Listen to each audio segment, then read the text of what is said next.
This story basically revolves around Carl Allen, who is by profession a banker. Carl basically works in loan disbursement, but if we talk about his personal life, he is very lonely and very sad with his life because he has already been divorced from his wife.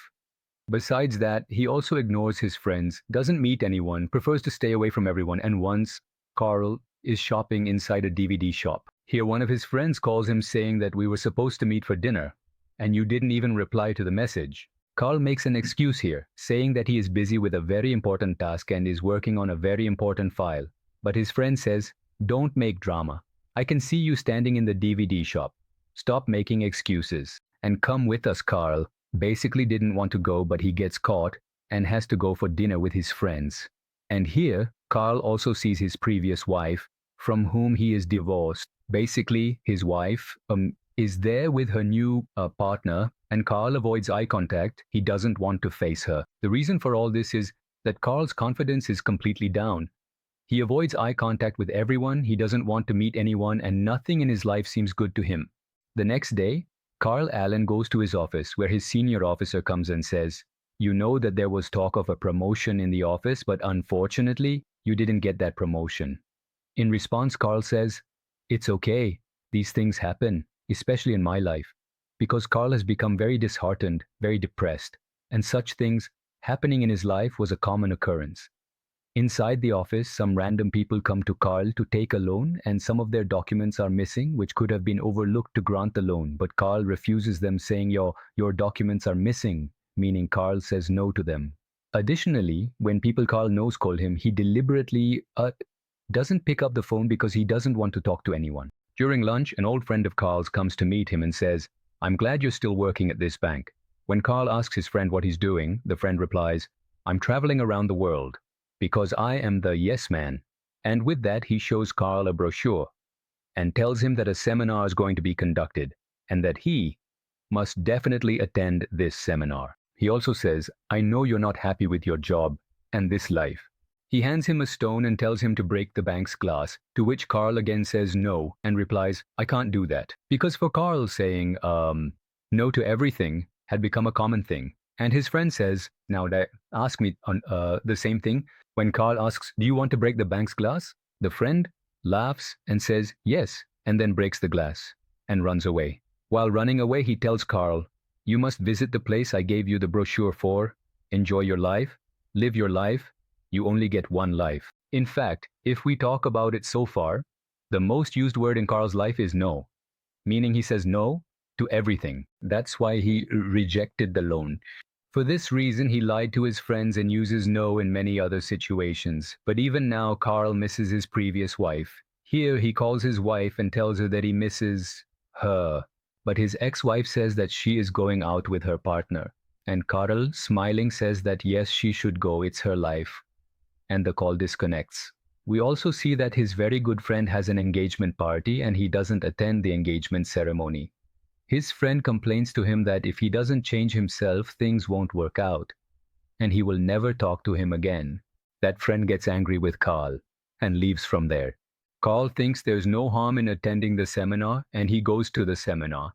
The seminar is called This Seminar, and it's here that he meets the friend who gave him the browser. In front of Carl's bank, we now see a motivational speaker at the seminar who asks everyone who is attending for the first time. Carl's friend points towards him and says, "This is my friend, and he is here for the first time." Seeing this, the motivational speaker tells Carl to come up to the stage. They invite him to the stage, but Carl says, No, thank you. I'm perfectly fine here." The motivational speaker says, "What did you say? No? But here." No one says no, and everyone around starts chanting, "No man, no man, no man" to Carl. The motivational speaker says, "If you don't come to me, I'll come to you." And he quickly runs over to Carl. Looking at him, he says, "You are completely lost in your life. You are alone.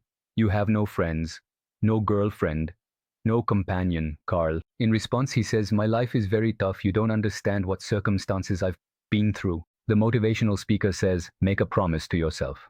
Starting today, in every opportunity, in every aspect, you will say yes and never say No. Here, there is so much pressure on him that he can't talk about anything else, and he ends up saying, yes, I will say this. And he says it in front of everyone. After the seminar, when Carl comes outside, a man asks him for a lift, saying, will you drop me at such and such place? Carl is basically about to say, no, but at that moment, his same friend arrives and tells him, yes, of course, Carl will drop you. And he tells Carl to say it, and reluctantly, Carl says it. During the journey, the man who took the lift asks Carl if he has a phone and if he can use it. Carl says yes to that too, and the man starts making long calls on the phone. After a while, they reach the place where he had to get off. He asks Carl if he has some money. Carl wants to say no, but because of the seminar, he says, okay, I'll give you the money.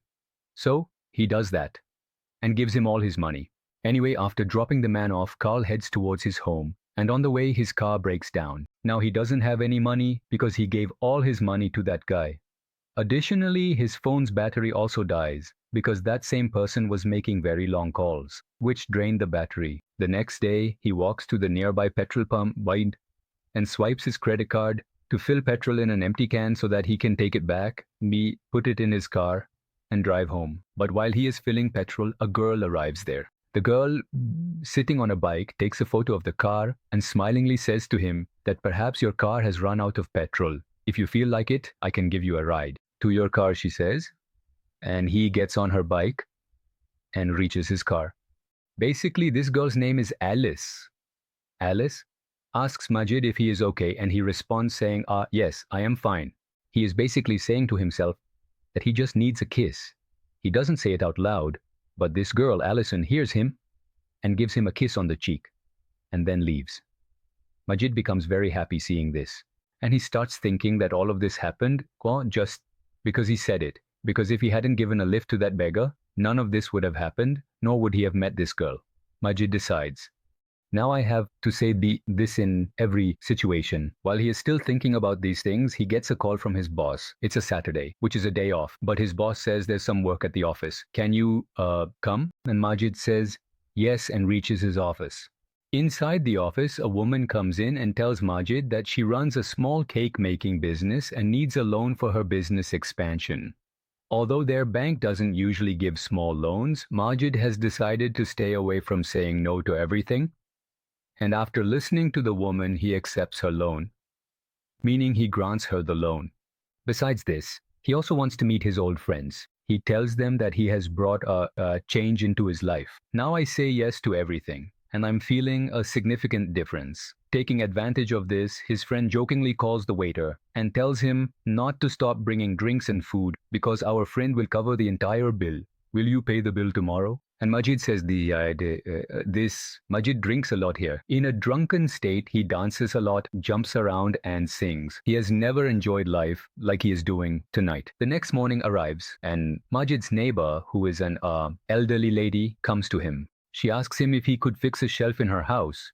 Majid fixes her shelf, but during that time, the old lady starts to sexually harass him.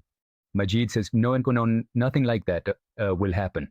Between us, Majid runs out from there, but as he is coming outside, he falls down the stairs and gets slightly injured, and at the same time, a dog comes and is about to bite Majid. Majid thinks that while I was saying, yes, everything was going fine, but now that I said, no, I was almost about to break my bone, and a dog was about to bite me, so he decides that now I have to say yes to everything. Now Majid has completely changed. He doesn't say no to anything.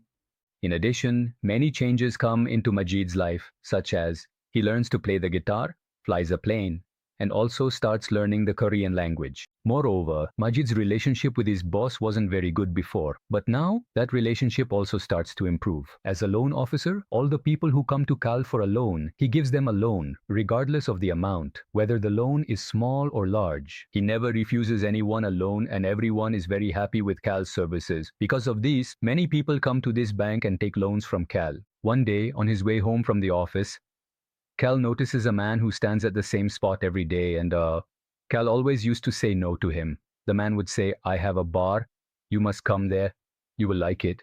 And Cal always used to say no. What does Cal say? So, while looking at the man's brochure, he says, I will definitely come to your bar, you are doing a great job. And that night, Cal goes to the Now bar. Upon reaching there, he sees that the same girl, Allison, is present there. She is the same girl who gave him a lift and also kissed him. Basically, Allison sings here, meaning she performs songs at this bar. When her song ends, she comes and sits next to Cal. She asks, "Are you following me?" And Cal says, "No, I wouldn't do that." And then the two of them go out for a walk together. While walking on the road, she tells him that she sings part-time at this bar, and besides that, during the day, she is also a photography class teacher. She says, "You should come there someday. I would be happy." And Cal tells her, "I will definitely come at night." Cal receives a call from a friend who invites him to a party. It was already quite late at night, but still Cal tells his friend that he will go to that party. Upon reaching there, he has a lot of fun, enjoys a lot, and the next morning he goes to his friend Allison's class de des, where he meets her, joins her in her practices, runs with them, and does photography together with them. Carl's life has completely changed, and all these changes happen just because of saying yes. Carl smiles all the time, and this is what Allison really likes about him. His nature, his smile, his lively spirit. Allison starts to really like these things, and because of these, a very good friendship develops between them. The next night, Carl and Allison go out on a bike ride together and enjoy it a lot. But this time it's Carl, not Allison, who is riding the bike. After that, they both go to a large stadium and spend a lot of time there together. They start to like each other, and the next day we see that many people gather at Carl's bank, all of whom have come to take out loans. There are very long lines here, and Carl's senior officer comes to him and says, "Come to the office. I need to talk to you." Carl starts to feel that he might lose his job, but when he goes to the senior officer, he is praised. He tells him that before today, our company had never given small loans, but because you did this, a lot of people came, and our volume increased, which is why our bank is making a lot of profit. All these people taking loans are repaying them on time, which is very good for our bank. Additionally, the senior officer also promotes Carl and his salary is increased. Carl gets very happy. Carl's personality has become much more positive, and wherever he goes, he spreads a lot of happiness. For instance, we see a man about to commit suicide outside a window, but Carl goes to him and sings a motivational song, which stops the man from committing suicide, thus saving his life. Carl and Allison decide to go on a trip. While they are at the airport for this trip, Carl's ex-wife shows up and tells him that they saw him on TV when he was saving that man's life and that he did a great job. Carl says it was just nothing. Seeing all this, his ex-wife is very surprised at how Carl has changed so much, how he is smiling so much. She asks how he is so positive and so jolly, and how he is here. He tells her that he is waiting for his girlfriend, and when she asks where they are going, he says they haven't decided yet. When she arrives, they will decide from here where they want to go. After this, Allison also arrives, and together they go to the ticket counter. They tell the ticket officer, Budin, to give them tickets for the first flight available, no matter where it's going. The name of the first departing flight is Nebraska, so they both head to Nebraska. There, they enjoy a lot. And seeing Carl's humor, his way of talking, and his positivity, Allison becomes very impressed and starts liking Carl even more. She suggests to Carl that after leaving from there, they should get a house together and move in. Carl is very happy to hear this, because his life is quite lonely, and he lives alone. He agrees to her suggestion. As they are about to buy tickets to return to America, 2 customs officers arrive. They say that they need to ask them some questions. They take them to a closed room, and there, Carl is asked if he hates America. Carl replies that there is nothing like that. Besides that, Officer Majid says that they suspect him because recently he learned to fly a plane, learned the Korean language, and also gave a loan to a fertilizer company. Perhaps he gave them the loan to make a bomb. Cal says no, nothing like that. The officers say they suspect him because his marriage didn't last 6 months. Why did all this happen? Questions according to their routine. But when the question about the marriage was asked, Allison looked surprised because Allison didn't know that Cal was married or that he was divorced. Cal had never mentioned it. The customs officers were suspecting Cal to be a terrorist because learning to fly a plane and learning such a language is not something common, especially for beginners. But Cal tells them that he is doing all this because he is trying to say something, and there are many changes happening in his life. Additionally, he says that he needs to talk more with his lawyer. At this point, his lawyer friend arrives, and he tells them about the seminar, explaining that during the seminar, his client started saying yes to everything, which brought a lot of positivity into his life. That's why he engaged in all these activities. On the other hand, Allison starts to feel that all the things Carl said to her or the responses he gave to Jess were only because of the seminar. He might not have actually wanted to say it, babe, but he was compelled to say yes to everything I said, and that's why he went out with her and asked to stay with her. She starts to realize that Carl has been lying to her all this time, and she leaves angrily.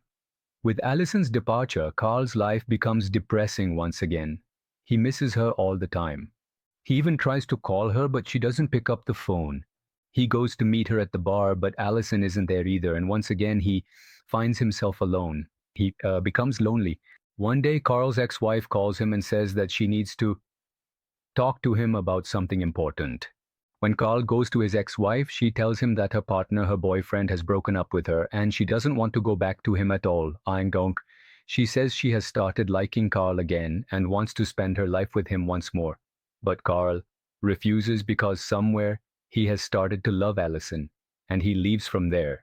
He had said no to his ex-wife, and because of this, a kind of doubt creeps into his mind that now everything in his life is starting to go wrong and will continue to do so. In a state of distress, he goes to the same motivational speaker who had motivated him to say yes.